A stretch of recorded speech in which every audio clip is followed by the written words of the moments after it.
Di seluruh Asia, Jepang adalah negara yang paling kebarat-baratan. Pekerja kantoran di negara ini memakai jas dan dasi sepanjang tahun, bahkan di cuaca terpanas, tetapi mereka juga merupakan salah satu negara yang paling mempertahankan budaya tradisional. Ambil contoh Ito Yuhiko, dia hampir selalu mengenakan jas dan sepatu kulit di depan umum, dan bahkan lebih memperhatikan etiket barat daripada lokal. Namun, ketika dia meninggalkan bidang bisnis, dia paling suka hidup dengan cara tradisional Jepang, dan ketika datang ke festival besar, dia hanya memakai pola tenun dengan hakama. Seperti kimono yang dikenakan oleh wanita Jepang, hakama adalah pakaian tradisional dengan peringkat tertinggi di Jepang. Misalnya saat Nanako dulu pergi ke sekolah, berkompetisi, atau sekarang bekerja, sebagian besar waktu dia berpakaian dengan gaya barat modern yang normal, tapi karena tradisi keluarga, dia juga harus berganti kimono di festival-festival besar untuk menunjukkan tradisinya. Kembali di kamarnya, dia memilih kimono putih bersih, dan dengan bantuan 2 pelayan pribadi, dia mendandani kimono dan dekorasi yang serasi dengan rapi. Bagaimanapun, dia adalah kecantikan no. 1 di Jepang yang dikenal sebagai Yamato Nadeko. Ketika Nanako mengenakan kimono tradisional Jepang, keindahan Yamato Nadeko yang tak tertandingi dan temperamen gadis Jepang yang tenang disorot dengan jelas. Pelayan yang mengikat pinggangnya tidak bisa menahan nafas, Nona sangat cantik dengan kimono ini. Jika Nona memakai kimono untuk menikah di masa depan, Nona pasti akan memukau seluruh Jepang. Nanako melihat dirinya di cermin dan tidak bisa menahan diri untuk tidak malu dan berkata kepada pelayan, "Mengapa saya harus memakai kimono untuk menikah?" Pelayan itu berkata dengan terkejut, "Tuanku sangat taat pada tradisi. Jika Anda tidak memakai kimono untuk menikah, dia pasti sangat marah." Selain itu, saya selalu merasa bahwa kami wanita Jepang, mengenakan kimono terlihat lebih baik daripada mengenakan gaun pengantin. Bagaimanapun, ini adalah pakaian tradisional yang diturunkan dari generasi ke generasi. Ini tidak hanya dibuat khusus untuk kami tetapi juga lebih sesuai dengan temperamen wanita.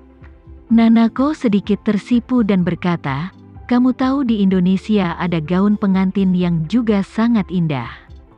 Gaun pengantin, pelayan muda itu menggelengkan kepalanya dan berkata dengan kosong, "Nyonya, sepertinya saya belum pernah mendengarnya." Nanako berkata sambil tersenyum, "Gaun itu adalah salah satu pakaian tradisional wanita Indonesia, biasanya berwarna putih, dengan banyak sulaman yang sangat indah di atasnya, sangat cantik dan indah, dan telah meningkat selama bertahun-tahun ini juga sangat cantik dan terlihat sangat meriah." Pelayan itu berkata dengan bingung, "Nona, ketika kita menikah di sini, tidak perlu bagi kita untuk mengenakan gaun pengantin Indonesia. Bukankah terlalu aneh?" Nanako menggelengkan kepalanya dengan nakal, dan berkata dengan malu-malu, "Jika kamu menikah dengan orang Jepang, kamu secara alami akan mengenakan kimono. Tetapi jika kamu menikah dengan orang Indonesia, tentu saja kau harus mengenakan gaun pengantin Indonesia yang sesuai dengan acara tersebut." Selain itu, seperti kata pepatah, mengawinkan ayam mengikuti ayam, menikahi anjing mengikuti anjing, kamu harus beradaptasi dengan kebiasaan pria itu. Pelayan itu berkata dengan ngeri, "Nona, orang dewasa sangat tradisional. Jika Anda ingin menikah dengan orang Indonesia, mereka akan marah padamu." Setelah berbicara, pelayan itu menyadari bahwa dia telah mengatakan sesuatu yang salah, dan dengan cepat menepuk mulutnya dan berkata dengan nada mencela, "Maaf, saya hanya membuat analogi." Nanako tersenyum dan berkata dengan serius, "Jika saya benar-benar menikahi orang yang ingin saya nikahi, ayah saya mungkin akan lebih bahagia daripada saya." Pelayan itu tidak bisa tidak bertanya, "Nona, kamu mengatakan itu, apakah kamu sedang mencintai seseorang?" Nanako memutar matanya ke arahnya sambil tersenyum dan berkata, "Jangan bergosip seperti ini, dan pelajari lebih banyak tentang tradisi Indonesia ketika kamu punya waktu." Pelayan itu mengangguk dengan cepat dan berkata, "Oke, saya pasti akan belajar lebih banyak." Nanako mengangguk sambil tersenyum, melihat bahwa dia juga dirapikan. Dia berkata kepadanya dan pelayan lainnya, "Kalian pergi ke aula depan untuk membantu dulu. Saya akan pergi dan memanggil ayah." Kedua pelayan itu mengundurkan diri dengan hormat, dan Nanako berjalan keluar dari kamar kerja sendirian dan pergi menemui ayahnya di kamarnya. Dalam keluarga tradisional Jepang, aturan antara yang lebih tua dan yang lebih muda relatif ketat. Jika Nanako pergi ke kamar ayahnya, dia harus menyapanya dengan hormat, alih-alih mengetuk pintu dengan santai. Ketika dia sampai di pintu kamar ayahnya, dia menemukan bahwa Tanaka sedang duduk di kursi roda di pintu masuk koridor tidak jauh dari pintu, dan sedang menyeka tongkat biliar yang dibuat dengan sangat indah di tangannya. Melihat Nanako, dia menegakkan tubuhnya dengan cepat dan berkata dengan hormat, "Nona." Nanako dengan cepat membuat gerakan diam, melangkah maju, dan bertanya dengan suara rendah, "Tanaka, apakah ayah ada di dalam?" Tanaka mengangguk dengan hormat. Dia berkata, "Yang mulia sedikit lelah sekarang, jadi dia bilang dia akan kembali ke kamarnya untuk beristirahat sebentar." Nanako bertanya kepadanya, "Aku mendengar dari bibi bahwa kamu sedang bermain biliar dengan ayahku, dan katanya ayah terlihat baik-baik saja. Apakah itu benar?"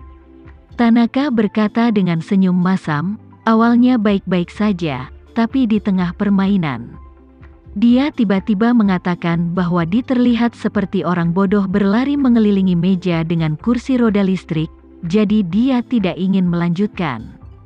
Dengan mengatakan itu, dia mengangkat tongkat biliar di tangannya dan berkata tanpa daya, "Tuan juga menjatuhkan tongkat favoritnya, tapi untungnya itu tidak rusak, merek ini sudah lama tidak dicetak."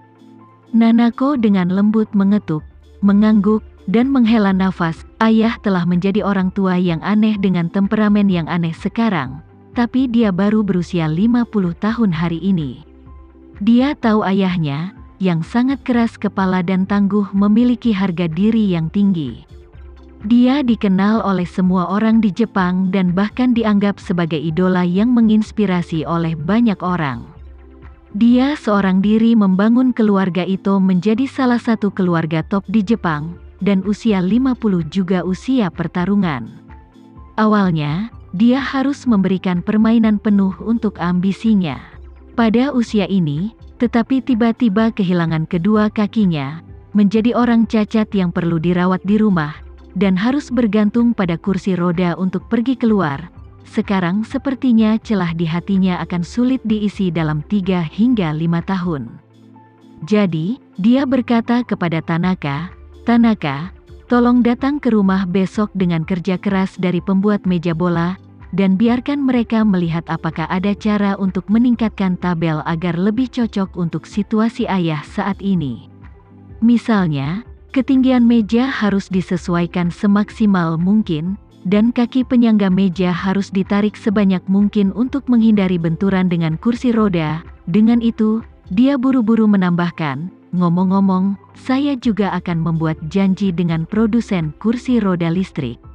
Sekarang teknologi produk elektronik berkembang pesat, robot penyapu dapat menghindari rintangan secara mandiri, dan kursi roda listrik juga harus bisa merasakan, sebanyak mungkin. Ini adalah produk berteknologi tinggi untuk menghindari tabrakan antara kursi roda dan hal-hal lain. Selain itu, lebih baik bisa mengatur ketinggian kursi dengan cepat. Dengan cara ini ketika ayah bermain biliar, seharusnya ada kebutuhan untuk ini." "Oke." Tanaka Koichi tanpa berpikir setuju dan berkata, "Aku akan melakukannya besok pagi." Nanako sedikit mengangguk dan menghela nafas pelan. Sebenarnya, Tama telah banyak membantu. Meskipun Tanaka dan ayah tidak bisa menjadi orang normal, tapi setidaknya kondisi fisik sudah benar-benar pulih, dan sisanya adalah tahap adaptasi. "Ya." Tanaka hanya bisa menghela nafas. "Saat aku melompat dari jembatan, Aku tidak pernah berpikir bahwa aku pasti akan bertahan hidup dengan utuh. Saat itu aku berpikir, selama kami bisa menyelamatkan hidup, tidak peduli betapa menyedihkannya itu sepadan. Sekarang, ini benar-benar berkat Tuan Renza, hanya saja tidak ada kaki, aspek lainnya sama seperti sebelumnya, dan bahkan kondisi fisiknya lebih baik dari sebelumnya.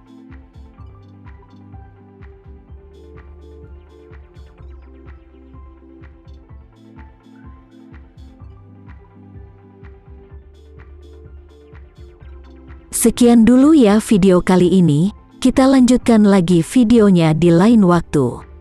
Oh iya, bagaimana menurut kalian? Semoga bisa sedikit menghibur kalian semua. Untuk teman-teman yang baru nonton, jangan lupa subscribe ya, hehehe. Dan kalau teman-teman ada yang ingin gabung langganan, bisa langsung gabung saja untuk dapat fitur yang menarik dan sedikit membantu Mimin. Terima kasih banyak sudah menonton, sampai jumpa lagi, bye.